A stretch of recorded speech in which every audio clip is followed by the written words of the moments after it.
né? Amém? E a gente tem falado muito sobre graça esses últimos domingos, né? Na verdade, nós temos recebido um entendimento mais profundo e mais intenso a respeito do que é a graça. E de como receber essa graça.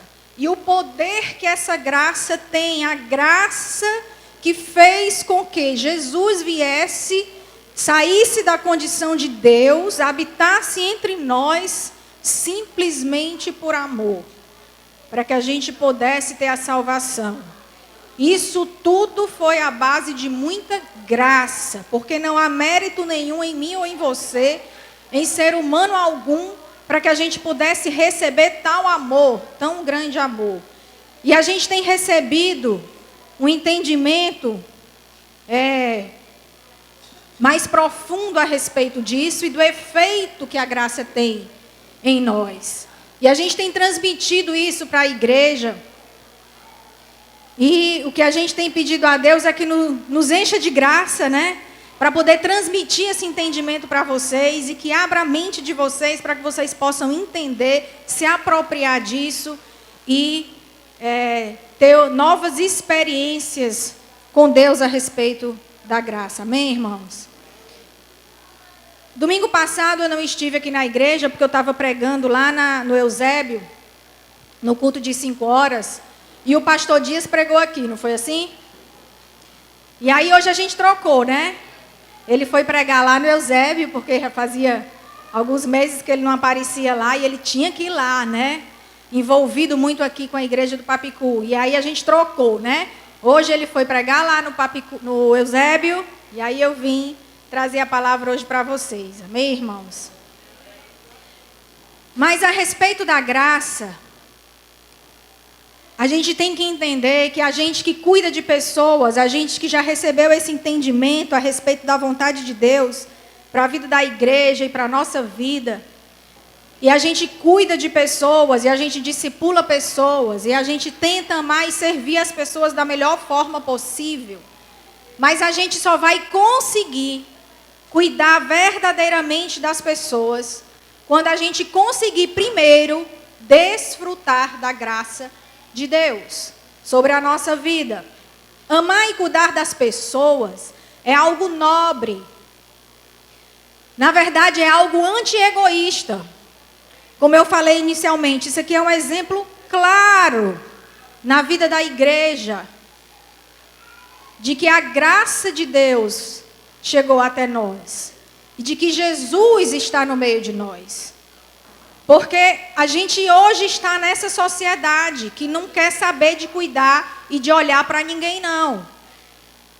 Eu quero cuidar da minha própria vida, cada um que cuide da sua. É mais ou menos assim o sentimento e o discurso hoje em dia. Mas a gente tem que entender que o oposto do amor ágape, tanto falado e tanto citado na Bíblia, o amor ágape é o amor incondicional, é o amor entre os irmãos, é um amor que se doa. Então, o contrário de amor ágape não é ódio. O contrário de amor ágape é egoísmo. Quando você deixa de se apropriar desse amor para se doar para as pessoas, para cuidar das pessoas, para amar as pessoas, quando você faz isso, você está eliminando o egoísmo da sua vida. O egoísmo que fala que você precisa dedicar a sua vida e o seu tempo para você mesmo e para os seus. Sua casa, sua família. Então o amor ágape é um amor que se doa. E é por isso que hoje em dia as pessoas não querem tanto mais viver em comunidades como era antigamente.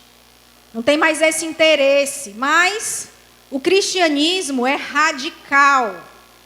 Nós vemos ensinamentos claros, não precisa de revelação do alto para a gente entender em que Deus ele diz que a gente tem que amar e viver em prol, primeiro de quem? De Deus.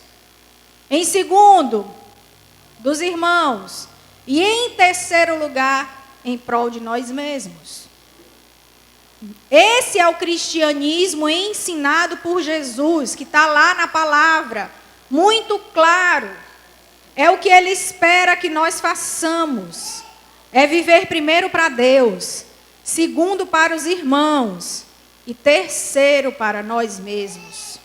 Mas se não for pela graça, eu jamais terei a capacitação de poder cuidar do meu irmão, de poder cuidar das pessoas.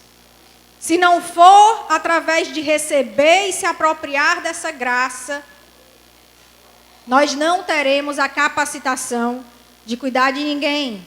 Então a nossa mensagem de hoje é: a graça precede a capacitação. Esse é o nosso tema de hoje.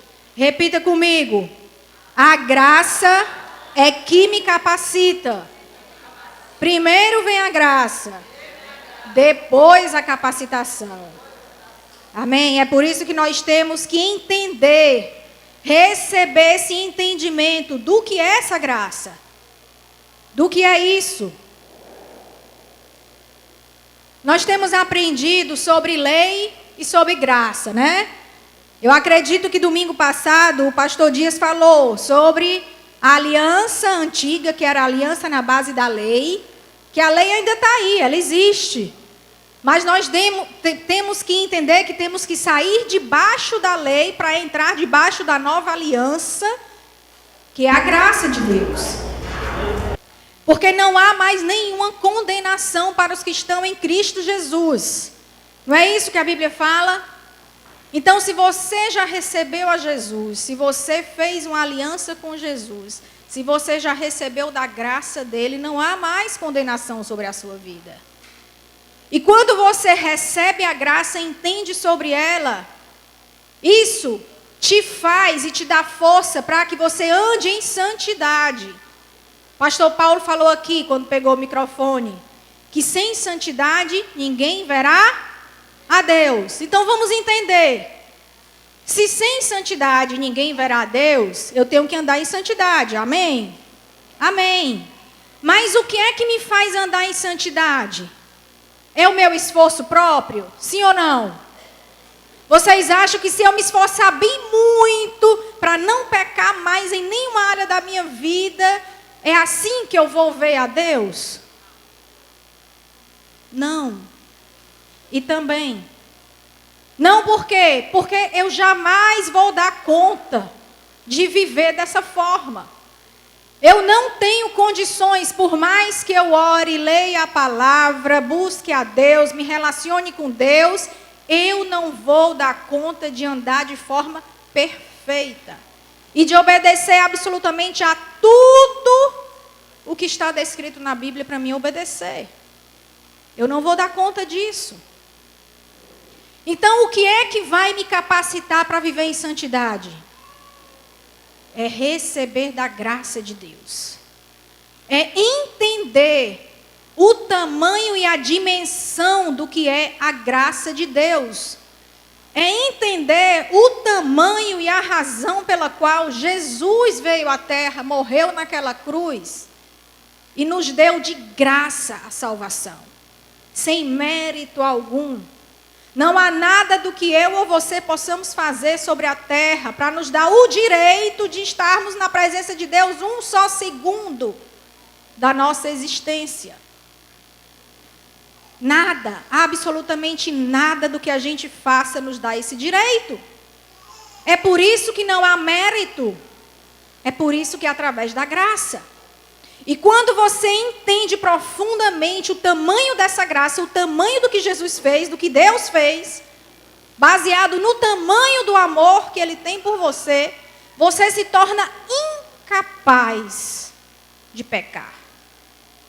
Você se torna incapaz de viver uma vida dissoluta, uma vida de pecado, uma vida que desagrada a Deus. Uma comparação bem pequenininha é assim.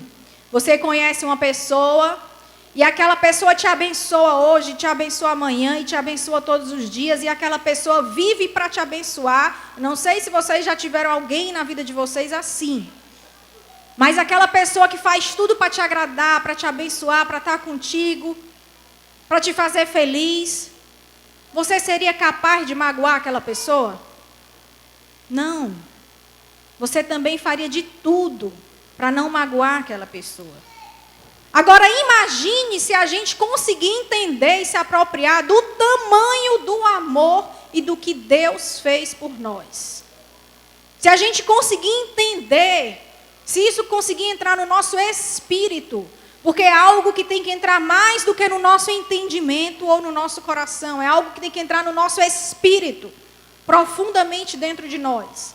E se a gente entender o tamanho do que Deus fez por nós, e o tamanho do propósito eterno de Deus, o que Ele quer na eternidade conosco, nós seremos incapazes de viver uma vida de pecado. É por isso que a gente pode afirmar que a graça precede a capacitação. Capacitação para tudo, capacitação para uma vida de vitória, capacitação para uma vida de amor às pessoas, capacitação para uma vida de santidade, capacitação para todos os propósitos que Deus tem na terra específicos para você. Amém?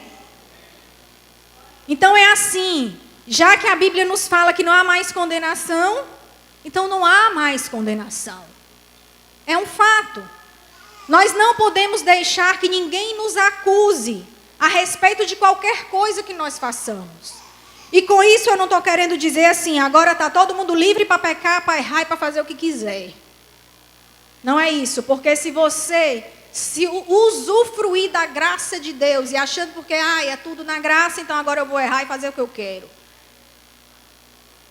Aí realmente vai vir um juízo sobre você, porque você está pegando algo que é o que é de mais precioso no universo, que foi o sacrifício de Jesus, se apropriando dele para errar. É o contrário. Você se apropria da graça e não erra. Então, nós não temos mais condenação sobre a nossa vida. Quem nos acusa e nos condena é o diabo. Se Deus tivesse interesse em nos condenar, Ele não tinha morrido na cruz, antes mesmo de nós entendermos quem é Jesus. A Bíblia fala claramente que quando nós estávamos ainda no pecado e na condenação, Deus resolveu morrer na cruz por nós e nos dar a salvação.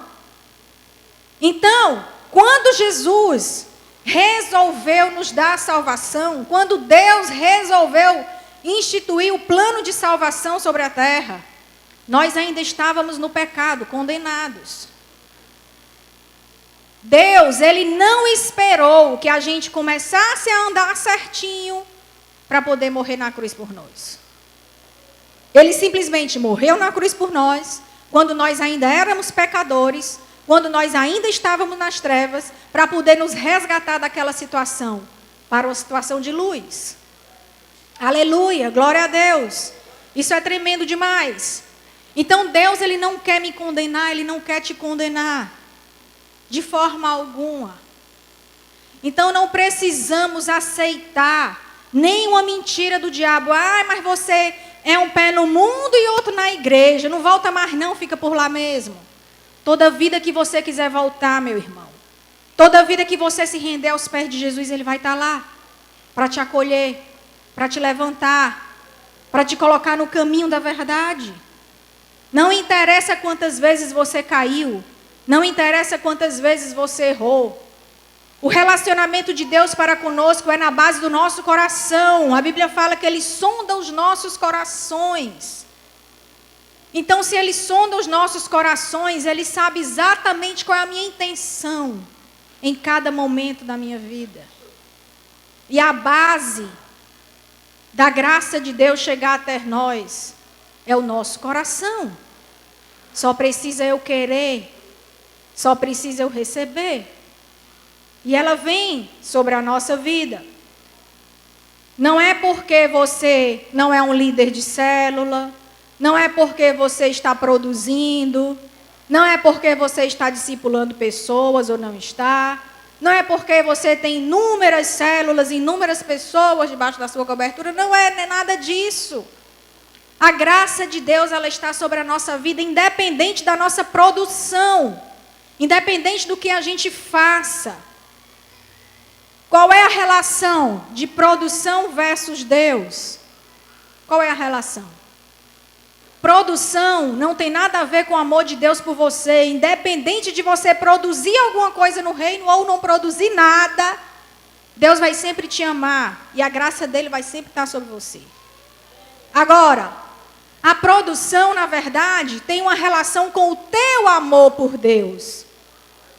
E não com o amor de Deus por você. O amor de Deus por você é incondicional. Independente do que você faça. Ele morreu por você quando você estava no mundão. Então não é pelas suas obras, não é pelo que você faça. Agora, o que você faz no reino de Deus demonstra o teu amor por Ele. Então essa é a relação de você produzir no reino versus amor de Deus. Amém? Então Ele te ama independente de qualquer produção que você esteja. É como os nossos filhos naturais. Eu tenho 3 filhos e eu amo os 3 de forma incondicional. Não interessa o que eles façam ou deixam de fazer, eu vou continuar amando eles da mesma forma. Nós amamos os nossos filhos, independente do que eles façam. Muitas vezes a gente pode não amar as atitudes dos nossos filhos, se eles estão com alguma atitude inadequada. Mas a pessoa do nosso filho a gente ama incondicionalmente. Da mesma forma é Deus. Ele ama o pecador e abomina o pecado. Está lá na Bíblia. Então, independente do que a gente faça, Ele nos ama incondicionalmente. Você já recebeu da graça de Deus, independentemente do que você esteja fazendo. A mensagem da graça, de receber a graça, na verdade é para te capacitar, para que você caminhe e ande em direção ao propósito que Deus tem na sua vida. Porque quando você não caminha debaixo dessa graça, você anda como perdido. Você não consegue entender exatamente para que você foi criado, para onde você vai, aonde Deus está querendo me levar, me mandar. E quando você recebe dessa graça, o seu entendimento abre, te dá um rumo e uma direção, para que você vá adiante do propósito pelo qual Deus te escolheu. Romanos 8:1, agora, pois, já nenhuma condenação há para os que estão em Cristo Jesus. Temos que nos apropriar dessa verdade absoluta na nossa vida. Para exemplificar como é que a graça de Deus funciona, nós temos vários exemplos na Bíblia, e uma delas que eu gosto muito é a mulher adúltera. Todo mundo conhece, né? A história da mulher adúltera. Como foi que aconteceu com a mulher adúltera? A mulher adúltera, se ela adulterou com um homem. Sim ou não? Sim. Só que quando aquela mulher adúltera foi pega em adultério no flagra, imagine naquela época. Hoje em dia já é mais ou menos, né, um escândalo, porque o negócio está ficando tão normal que não é mais aquele escândalo, é mais ou menos um escândalo, né? Agora imagine, mais de 2000 anos atrás, uma mulher sendo pega em adultério ali, na hora. Se ela foi pega em adultério, flagrada em adultério, ela estava com um homem. É lógico que ela estava com um homem. Mas por que a condenação ali dos fariseus, dos judeus, era em cima exclusivamente da mulher? Queriam apedrejar aquela mulher. Se a lei, na época, dizia que o adultério era um crime onde teria que se apedrejar o homem e a mulher, os dois. Mas o farisaísmo era tão grande, a hipocrisia, o machismo, né? Que foi pegue os dois em adultério. Mas venha, vamos condenar aqui só a mulher. O homem foi liberado. A gente não se fala do homem aqui. E aí quando os judeus se juntam ali ao redor, a gente pode imaginar ali a cena, né, de humilhação terrível. E aí eles perguntam para Jesus, olha, essa mulher foi pega em adultério, no flagrante. E aí, Jesus? Porque os judeus eles estavam peitando Jesus, né, querendo encontrar um erro, uma falha em Jesus, para condená-lo. Era uma perseguição já. E eles perguntaram, e aí, Jesus, vamos fazer o que com essa mulher aí que foi pega em adultério? Diz aí, né, tu que é o sabidão agora da época. E aí Jesus, ele podia ter dito duas coisas. Ele podia ter dito assim, apedreja ela, né, vamos cumprir a lei.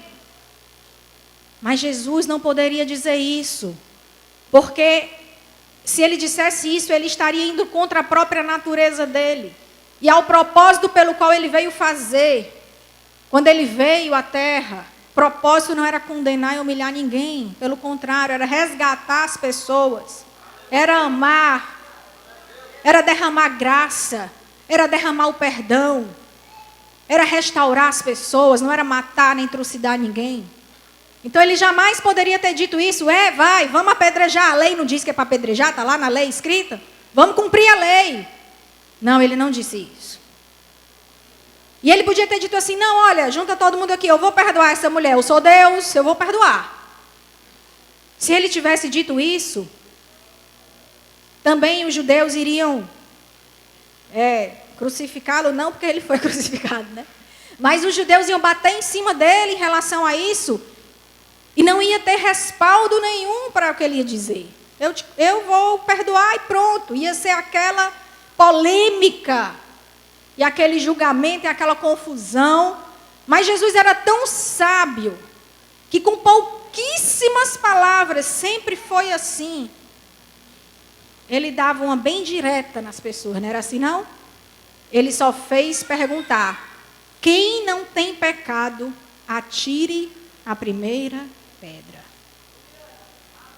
Foi só isso que ele disse.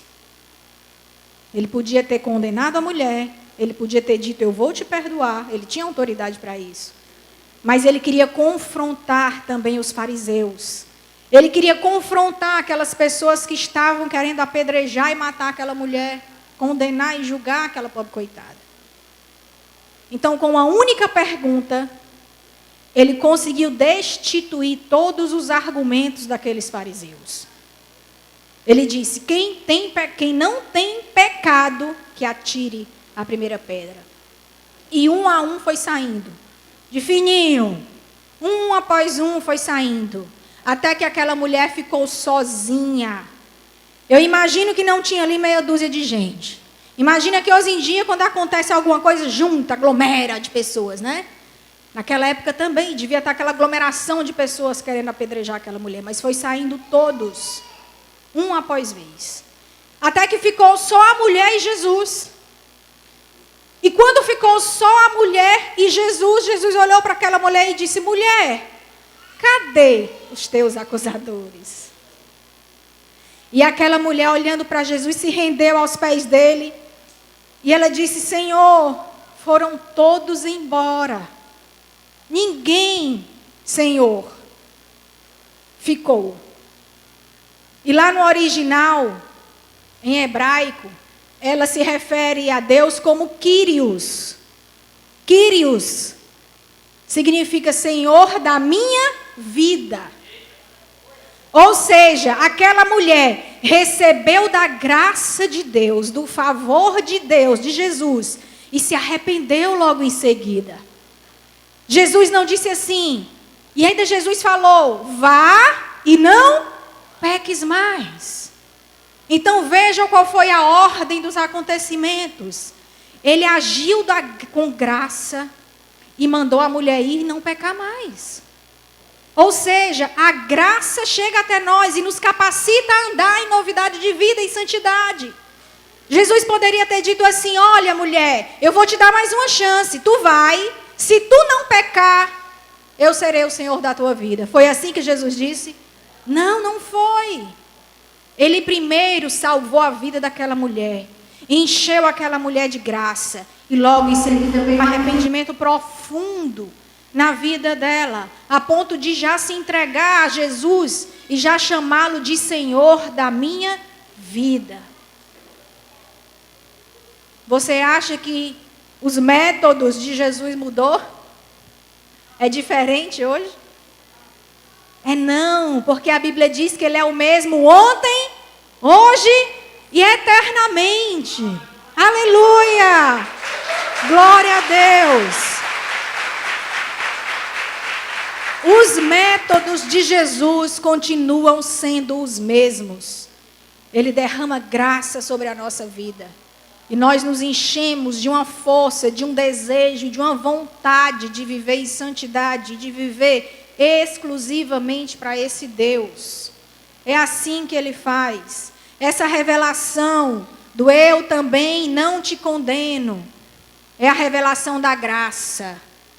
O que Jesus falou para aquela mulher, cadê os teus acusadores? Ela disse, saíram todos. Então ele disse, eu também não te condeno. Mas Jesus tinha toda a autoridade para condenar aquela mulher, ele é santo. Mas ele não condenou aquela mulher. Ele disse, eu também não te condeno. Então essa revelação do eu também não te condeno é a revelação da graça, que gera dentro de nós o poder de não pecar mais. Um poder que não vem de nós mesmos. Um desejo que não vem de nós mesmos. Uma incapacidade dentro de nós de vivermos uma vida de pecado. Na verdade, é o contrário. Agora, a graça precede a bênção também. Primeiro a gente falou que a graça precede a capacitação. A graça precede a capacitação porque você recebe a graça e com ela recebe também um poder sobrenatural que te capacita para as obras de Deus. Mas a graça também vai preceder a bênção. Romanos 4:13, vamos lá. Vamos abrir nossas Bíblias em Romanos 4:13.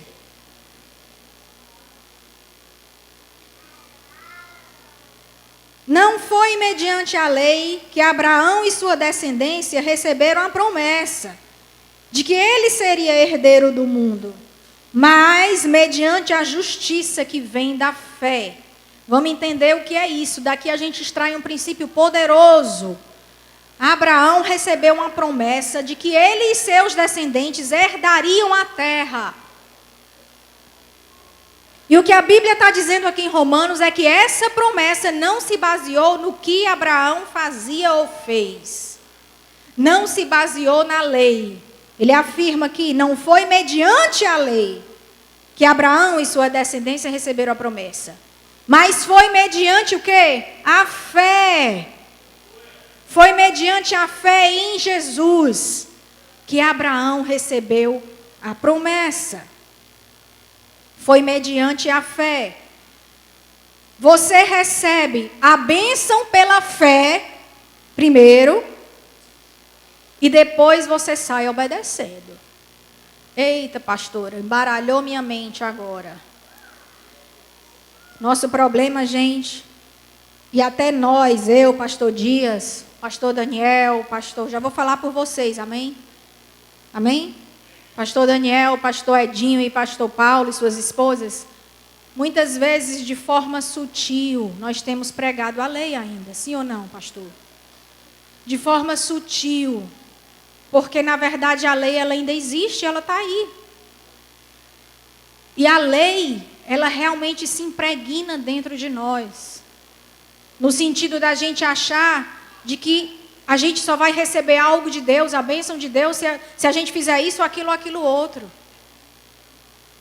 Quando, na verdade, o entendimento que nós temos recebido agora é de que é o contrário.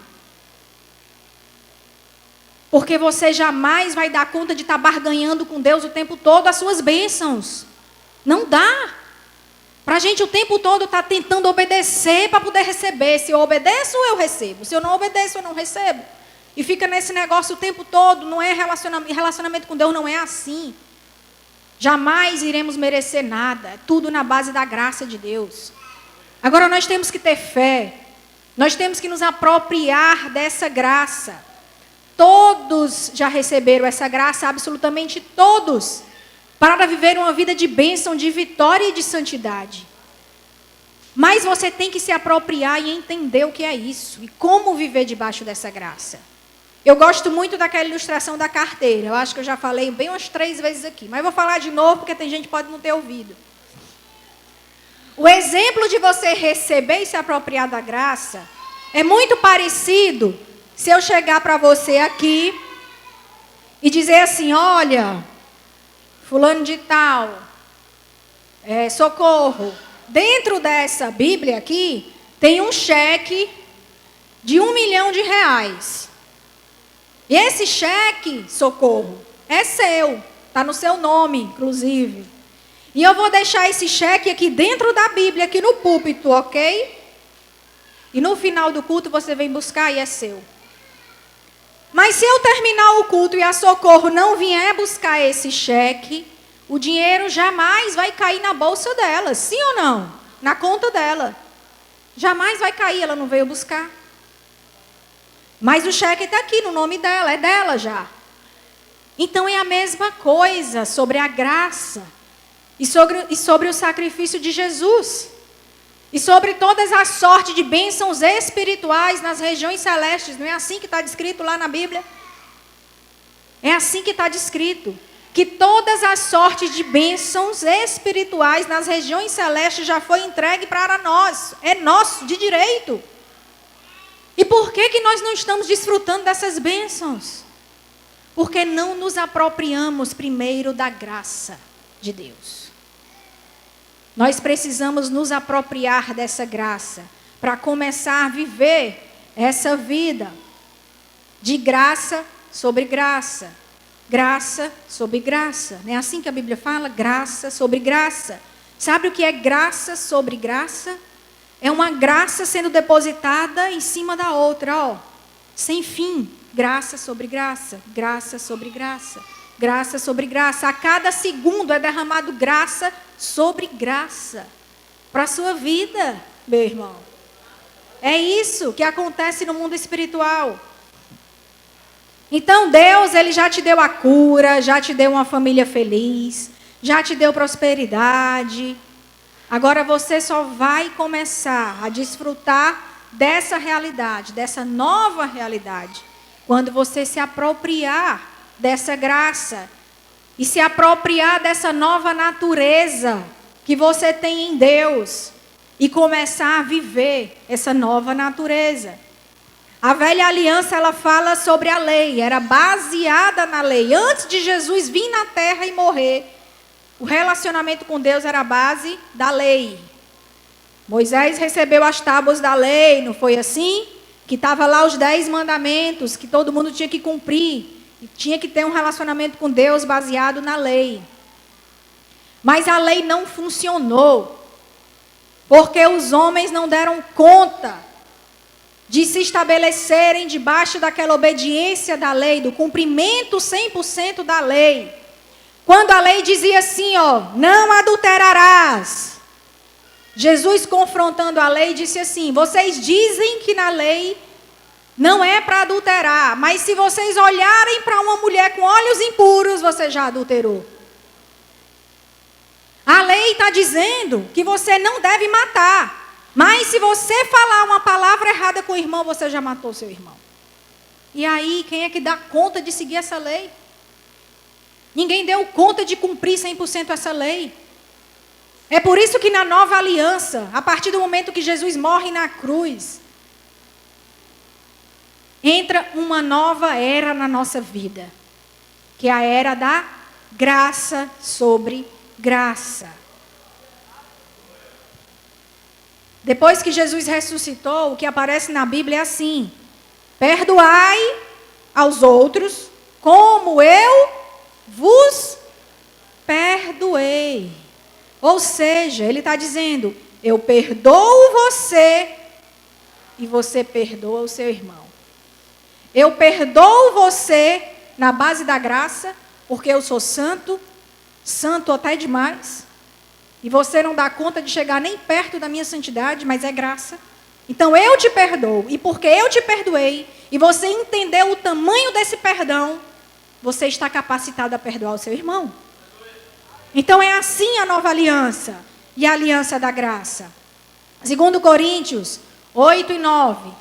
Pois vocês conhecem a graça de nosso Senhor Jesus, que sendo rico se fez pobre por amor de vocês. Está falando de quê? da salvação, de quando Jesus veio na terra, deixou sua condição de Deus, se tornou pobre, para que por meio da sua pobreza vocês se tornassem ricos. O plano de salvação aconteceu para que nós nos tornássemos ricos em todas as esferas. Ricos emocionalmente, com paz, prosperidade, amor. Ricos em família, com uma família abençoada, uma família estabilizada. Ricos ministerialmente, com condição para poder sair e fazer o ministério a qual Deus confiou na tua mão. Então ele se fez pobre para que a gente pudesse assumir essa riqueza de bênçãos.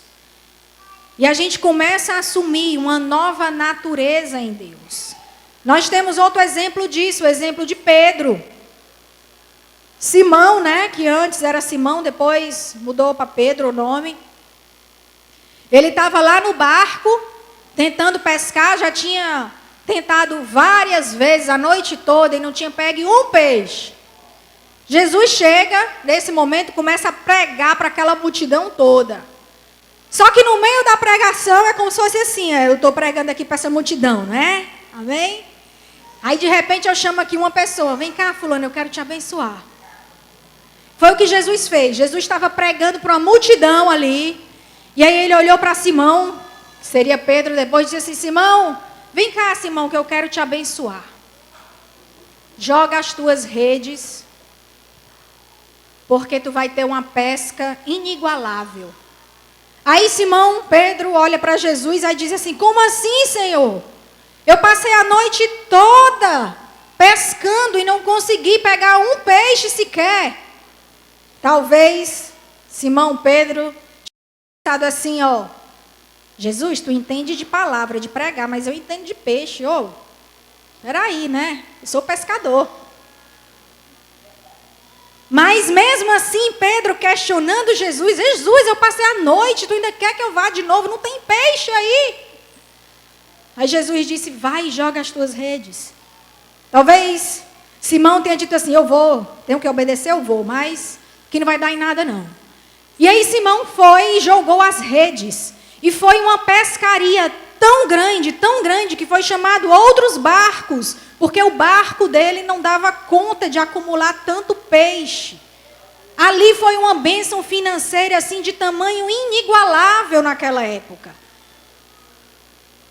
Aí o que foi que aconteceu depois que Simão Pedro puxou todos aqueles peixes? Ele disse, Senhor, afasta-te de mim que o meu coração é um coração de pecador. Novamente, vamos analisar a sequência das coisas. Jesus abençoou Pedro e depois que veio o arrependimento. E aí Jesus disse assim, você será pescadores de homens. Aleluia! Glória a Deus, ou seja, antes você pescava peixes, agora você vai iniciar um ministério de valor muito maior. Você será pescadores de homens. Depois que Pedro se arrependeu, que reconheceu que ali era Jesus, o Senhor da sua vida. Senhor, eu não sou digno de estar ao teu lado, afasta-te de mim, eu sou um pecador. Ele reconheceu a sua condição de pecador, depois que ele visualizou e recebeu a bênção. Essa é a era da graça. Simplesmente assim. Muitas vezes Deus está nos abençoando para nos mostrar que Ele é Deus. E que nós temos que estar debaixo do senhorio desse Deus. Então muitas vezes a graça, ela vai preceder também a bênção. E a graça precede o arrependimento. Não podemos desmerecer o sangue de Jesus. O sangue de Jesus, ele tem um valor assim imensurável. E um poder também imensurável. Vocês sabiam que o sangue de Jesus é mais poderoso do que o nome de Jesus? Sabiam disso? Que o sangue de Jesus tem mais poder do que o nome de Jesus? Não vou falar sobre isso agora, porque é algo que a gente vai ministrar na escola ministerial, né, em libertação. Às vezes as pessoas utilizam o nome de Jesus numa libertação, mas na verdade o sangue de Jesus é que tem toda a autoridade e poder para fazer qualquer coisa em nós e através de nós. Tem um testemunho bem interessante lá em Singapura de um missionário, Joseph Prince, um grande missionário. O pastor Abe relata esse testemunho de que algum tempo atrás, esse missionário que pregava para multidões, ele pregava baseado na lei. E ele dizia assim, isso é testemunho dele, gente. Ele dizia assim, olha, se você não está sendo curado, se você não está recebendo sua bênção, não há nenhum problema com Deus. Não há nenhum problema com a palavra. O problema é você. Há algum problema com você. E é por isso que você não recebeu ainda a sua bênção. Por isso que a vitória não chegou na sua vida. Porque não há problema com Deus e na palavra de Deus. Só que no meio de uma dessas pregações, Jesus falou claramente para esse missionário: pare de desqualificar o meu povo. Pare de desqualificar o meu povo. Não há problema nenhum com o meu povo. Eu morri por eles. Morri por eles do jeitinho em que eles estão. Do jeitinho em que eles estavam lá no mundo. Eu morri por eles. Sabe como começou a ser a nova pregação do Joseph Prince? Ele disse assim, para os que queriam ser curados, né? A nova forma. Olha, não há nada errado com Deus. Não há nada errado com a palavra. Não há nada errado com você. Receba a cura pelo sangue de Jesus. E as pessoas começaram a ser curadas e curadas e curadas e curadas. Aleluia! Não há nada errado com Deus. Não há nada errado com a palavra. E não há nada errado com você, meu irmão. Porque a graça de Deus já te alcançou. A graça de Deus já está sobre a sua vida. Você precisa entender essas verdades e se apropriar delas. Os méritos não são seus. O que você recebe de Deus não há mérito em você ou no que você fez ou faz. Os méritos são apenas de Jesus. É apenas o sangue de Jesus. Enquanto o diabo continuar te convencendo disso, de que você tem que viver assim ou assado, para receber isso ou aquilo de Jesus, você vai conseguir sem receber nada, viver sem receber nada. Porque não é esse entendimento que Deus quer te dar. Porque se você permanece nesse entendimento de que há algo errado com você, por isso você não recebe, ou se você parar de fazer aquilo, você vai receber. Quando você receber sua bênção, você vai bater no peito e vai dizer, foi eu, o mérito é meu. Quando eu comecei a viver assim, assim, assim, pronto, então o mérito é meu. Mas não é por obras para que ninguém se glorie, está lá na Bíblia. É apenas a graça sobre a sua vida. A graça precede a capacitação, não é isso que estamos falando? Vamos ver em Efésios 2, capítulo 2, de 8 a 10, Efésios 2, 8 a 10. Pois vocês são salvos pela graça, mediante a fé. Quando ele fala, vocês são salvos pela graça, é aquele cheque que eu assinei e botei no nome da Socorro. Vocês são salvos pela graça. Agora, quando ele fala, por meio da fé, é o fato da Socorro vir aqui em cima e buscar o cheque e depositar na conta dela. É a fé, por meio da fé. E isso não vem de você, é dom de Deus. Ou seja, a graça, a salvação, as bênçãos, a capacitação, tudo já foi entregue a você. E por meio da fé, você vai desfrutar delas. Aleluia, é o que a Bíblia está dizendo. Então o que nós, e eu me incluo nessa jogada também, é que nós precisamos, por meio da fé, se apropriar dessas verdades espirituais. Eu preciso crer profundamente dentro do meu ser e não duvidar. O que é a fé? A fé é o firme fundamento das coisas que estão por vir, mas que eu ainda não vi. Isso é fé.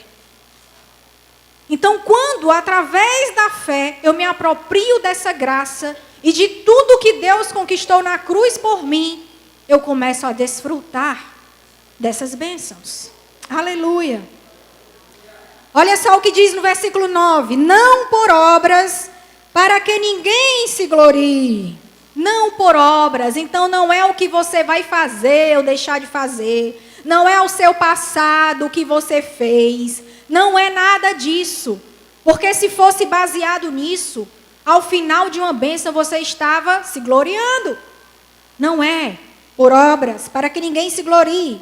Porque somos criação de Deus, realizada em Cristo Jesus. Ou seja, recebemos da graça, recebemos uma nova natureza transformada e saímos capacitados para exercer essa nova criatura, essa nova natureza. É por isso que a graça precede a capacitação. Agora, pastora, o que são essas boas obras?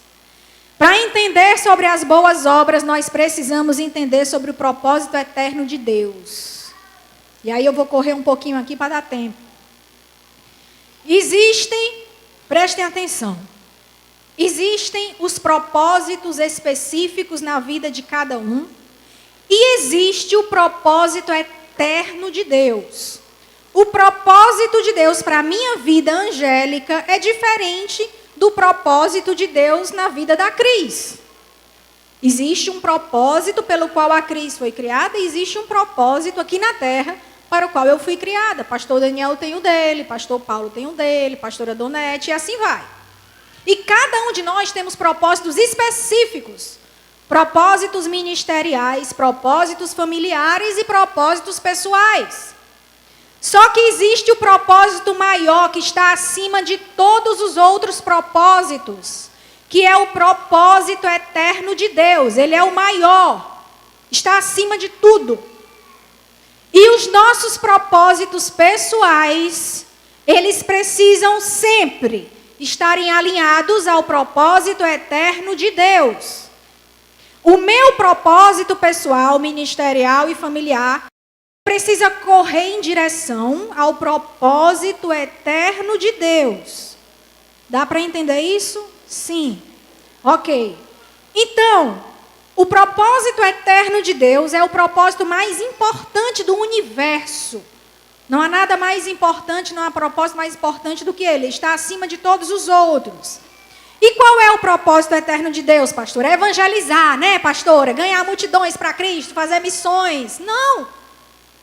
Sabe por que não é? Esse é um propósito específico de alguns.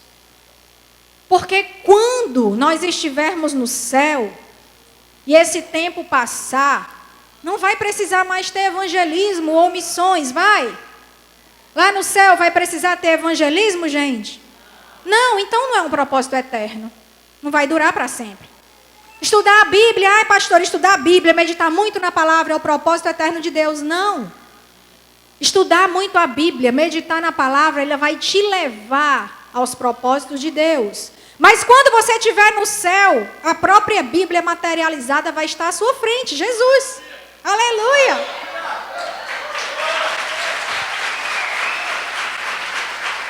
Portanto, você não vai mais precisar estudar a Bíblia, então não é um propósito eterno. Discipulado é o propósito eterno? É não. Discipulado é apenas o meio, a maneira, a estratégia para te levar aos propósitos de Deus na tua vida. Transformar a sociedade é o propósito eterno de Deus. Vamos transformar tudo, a glória de Deus vai invadir tudo, esse é o propósito eterno? É não. Porque essa terra vai acabar, esse mundo vai acabar, é temporário. Então não é o propósito eterno de Deus. Ok, pastora, qual é o propósito eterno de Deus? Aí vocês vão até rir de mim, mas é verdade, eu tenho que dizer, né? Deus quer ter uma casa. Eita, ponto de interrogação agora na cabeça de todo mundo. Deus quer ter uma casa, um lugar de habitação. Desde o início, Deus se propõe a isso. Desde o início da criação. Por quê? Se a gente for lá para o Jardim do Éden, o Jardim do Éden, ele foi um protótipo de um lugar onde Deus queria habitar. Ele criou o homem e a mulher e Deus passeava todos os dias no jardim, conversava com o homem. Era um lugar que ele estava querendo habitar ali. Na Nova Jerusalém, isso vindo de Gênesis a Apocalipse. Lá em Apocalipse, quando fala da Nova Jerusalém, ele fala que Deus vem habitar com o seu povo. Mais uma vez, nós temos uma ênfase de Deus querendo habitar. No Jardim do Éden, tinha o noivo e a noiva, Adão e Eva, que se casaram, não era assim? Tiveram um relacionamento. Deus apresentou Eva para Adão, aquela história linda, maravilhosa. Só que em Jerusalém, na Nova Jerusalém, existe também um casamento. Só que é o casamento da noiva, que é a igreja, com o noivo, que é Jesus. E em toda a Bíblia, porém com perspectivas diferentes, nós vamos ver Deus querendo um lugar de habitação. Gente, olha que coisa linda e fantástica. Isso é lindo demais. Só para a gente correr um pouquinho nos históricos da Bíblia. Noé construiu uma arca, que era a casa de salvação, onde só ele ia ficar com a família. Refere-se a uma casa, uma habitação. Abraão era milionário. Por que Abraão vivia em tenda se ele era milionário? Lá em Hebreus a gente vê a resposta. Porque ele aguardava a cidade cujo arquiteto e construtor era o Senhor. Ele tinha uma promessa de chegar numa cidade onde Deus ia construir e habitar. Jacó, fugindo do seu irmão, colocou a cabeça numa pedra, teve uma visão profética da casa de Deus. Anjos subindo e descendo, Deus habitando naquele lugar. Ele chamou aquilo de Betel, casa de Deus. Moisés, no tabernáculo, presença de Deus no seu povo. Deus vinha, enchia aquele lugar da sua glória, da sua presença e habitava ali, no meio do povo. Davi, tinha o tabernáculo de Davi, onde 12 sacerdotes, por turnos de 1 hora, por 24 horas, estavam ali adorando a Deus por 40 anos. Adoração ininterrupta por 40 anos, sem parar, no tabernáculo. Para quê? Para atrair a presença de Deus ali naquele lugar. Salomão construiu o quê? Um templo para Deus. E todos os profetas da Bíblia falam de reconstrução de templo. No Novo Testamento, ele começa com o quê, gente? Com o nascimento de Cristo, Natal. E o que é que significa o Natal? Deus conosco. Por quê? Porque Jesus saiu da sua condição de Deus e veio habitar onde, gente? No meio de nós. Ou seja, todos os grandes homens de Deus que entenderam o propósito eterno de Deus, eles entenderam que Deus quer um lugar de habitação. Deus quer um lugar de habitação, um lugar para ele morar. Em 1 João 1,14 diz, ele se fez carne e habitou entre nós. Imagina Deus sair da sua condição no céu para habitar no meio de nós. É um desejo muito intenso de habitar no meio de nós, de ter uma casa. Jesus, quando ele falava de si mesmo, ele falou assim, eu vou destruir esse templo e em 3 dias vou reconstruir. Falando da sua morte e da sua ressurreição.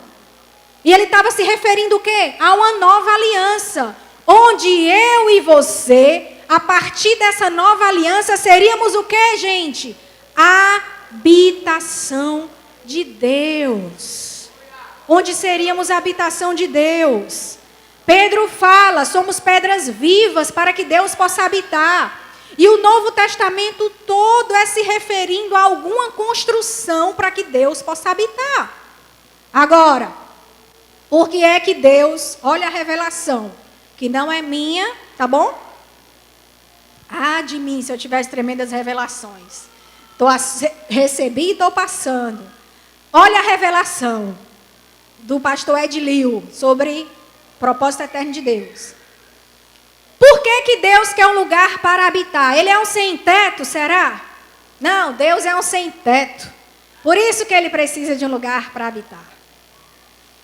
Não.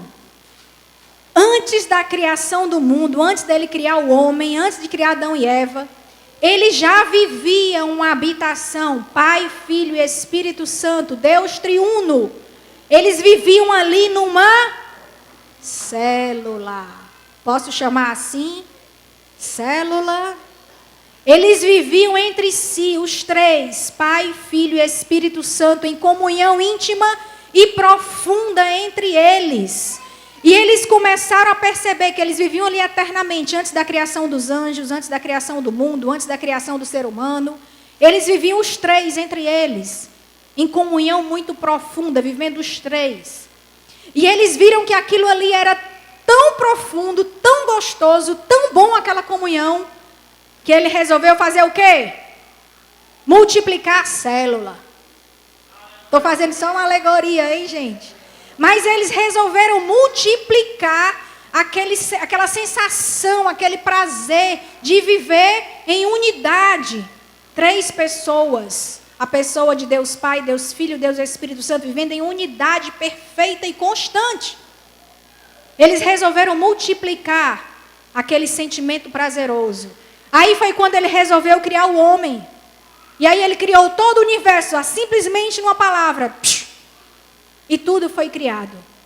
Eles, porque lá em Gênesis fala, façamos o homem à nossa imagem e à nossa semelhança. Não era apenas um Deus criando o homem. Aqui está no plural, Elohim. Lá em hebraico é plural, é como se fosse deuses. Então são os 3 deuses ao mesmo tempo. Deus Pai, Deus Filho, Deus Espírito Santo. Deus triuno. Dando vida ao homem. Façamos, está no plural. Façamos o homem à nossa imagem e semelhança.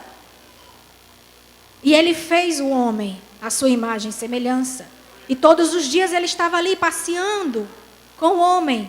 Ou seja, o objetivo de Deus quando fez o homem foi transferir essa unidade, esse relacionamento que a gente pode chamar relacionamento uns aos outros. Estilo de vida uns aos outros. Diga para o seu vizinho, estilo de vida uns aos outros. Era o que Deus fazia antes de criar a terra. Estilo de vida uns aos outros. E com o objetivo de transferir isso, de reproduzir esse estilo de vida, ele criou os seres humanos. Então, qual é o propósito eterno de Deus? Respondendo agora a pergunta. O propósito eterno de Deus é que todos nós, juntamente com Deus, vivamos o estilo de vida uns aos outros. O estilo de vida uns aos outros. Esse é o propósito eterno de Deus. Foi com o objetivo de expandir esse estilo de vida que Deus nos criou. Essa é uma das razões pela qual Jesus veio até a terra, para nos resgatar e para nos ensinar a viver esse estilo de vida uns aos outros. Então vamos agora para a primeira resposta, né? O que são boas obras? Agora que a gente entendeu que o estilo de vida uns aos outros é o maior propósito do universo, é o propósito eterno de Deus, a gente pode entender o que são essas boas obras a qual Deus nos capacitou e nos chama a fazer. Boas obras, na verdade, é o estilo de vida uns aos outros, amando as pessoas, cuidando das pessoas, servindo os irmãos, abençoando as vidas, honrando uns aos outros. Esse é o estilo de vida uns aos outros, a qual Deus nos chama para as boas obras. É a verdadeira família espiritual, onde nós temos que aprender a viver essa família espiritual. O estilo de vida uns aos outros. Quando nós recebemos da graça de Deus, quando nós entendemos a grandeza dessa graça, e pelo qual tudo isso aconteceu, o propósito eterno de Deus, a gente recebe a capacitação do alto para viver esse estilo de vida uns aos outros. Fale aí para o seu vizinho. Ei, vizinho, acorda. Deus quer te fazer a casa dele. Aleluia. Glória a Deus. Eu vou convidar você para se levantar. Fique de pé.